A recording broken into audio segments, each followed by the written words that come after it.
Liu Cha, drinking alone.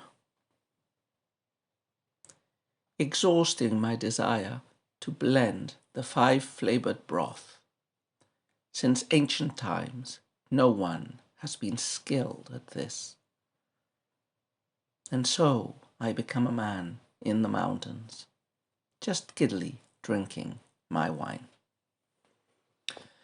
We continue this overview of Tang Dynasty poets that were not included or were underrepresented in the 300 Tangs poem anthology with the appearance of Liu Cha. So Liu Cha, it's the first time we've included a poem of his in this series. Let's start with a biographical profile. So Liu Cha lived in the early years of the 9th century, and he became a relatively influential poet of the Yuan He style of that era, which was mainly the era under which Emperor Shenzong restored a certain degree of imperial control over the provinces. So Liu Cha very early on cultivated this image of a quixotic figure. Like when he was young, he was known for his fondness to chivalry and for a brash disposition. He would go to the marketplace and use martial arts and prowess to try to solve conflicts and injustices. Later, he moved on to the literary realm and joined the coterie of Han Yu, who is probably the most important of mid-Tang China's intellectuals. So he was, along other famous writers like Lu Tong or Meng Jiao, and he got a reputation for some of his poems, especially Bing Zhu, The Icicle, and Xue Che, The Snow Carriage. Bing Zhu is very interesting. Unfortunately, in the book I am consulting, there is only a fragment of the said poem, but it shows very well some of Liu Cha's characteristics, like his like for flights of fancy and imagination, hyperbolic imagery, and interesting historical references.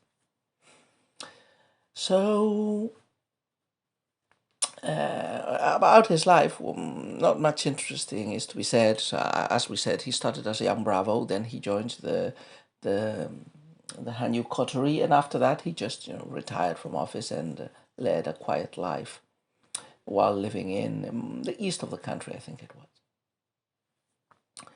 As we say, what are the characteristics of Liu Cha's style? Well, arrogance is the first one. He was really proud of his talents to the point of hyperbole, and his poetry tends to be described as elusive, arrogant, exotic, often cynical, and highly critical of society and the court. Now, this last aspect is one that we've encountered in many poems before.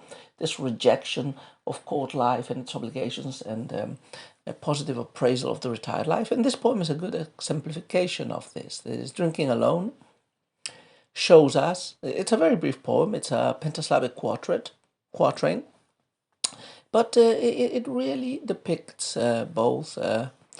it depicts quite well both Liu Cha's high self-esteem, his playful and humorous style, and it's tinged with a touch of loneliness. So basically, paraphrasing the poem, the poet is saying, my talents are not recognized. I have achieved great talent. It's not recognized, so I've decided to just leave the world behind and enjoy my own company and my own reflections. So as I said, very typical. Lots of classical Chinese poems are about scholar officials or quasi-scholar officials renouncing the world and enjoying the retired life. Meng Haoran is like this in a lot of his poems. And that's the topic of this poem. So, abandoning the world, the skill and virtue of the poet which lie unrecognized by society at large, which is a topic that makes its appearance in the very earliest Chinese poems, but very specifically in the Chizu anthology, The Songs of the South, and some of the imagery of Liu Cha, some of his flights of fancy, bring to mind that sort of poetic style. Anyway, let's take a look at this poem then couplet by couplet and explain a relatively obscure reference that is included in the first line, and which is the only thing that makes this poem anything else but transparent. In fact, his relatively clear, transparent, and direct poetry is also something that his contemporaries tended to praise in Liu Cha's verse. His freedom, his unrestrainedness, but also this relative accessibility. So first couplet. Exhausting my desire to blend the five-flavored broth. Since ancient times, no one has been skilled at this. So the first couplet tells us what Liu Cha has been doing all through his life, which is exhausting his desire for blending the five-flavored broth. Now, Liu Cha was not a cook. This is obviously meant to be a metaphor, a culinary metaphor for intellectual, political ability and prowess. So this reference to the five-flavored broth is probably connecting, or is an attempt by Liu Cha to connect his persona to that of Jijin. Jijin was a mythical official serving the first emperor of the Shang dynasty, Tang the Successful. And the legends say that before engaging in politics, Jijin had been a cook, and that the first emperor of the Shang had been so impressed by Jijin's ability to bring together culinary harmony in his cooking that he judged him worthy of governing the land. That is the idea that you can keep an equilibrium and make a good mix of flavors and ingredients is, like an effective training, or would be considered an effective training for the blending of people and objectives that a good minister has to do.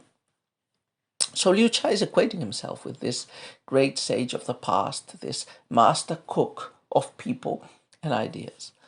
And, the second line makes it clear that, he is pretty confident that he is the best there has been at this. So since ancient times, since Jijin's time, presumably, no one has been skilled at this. I am incredibly worthy. I'm incredibly able.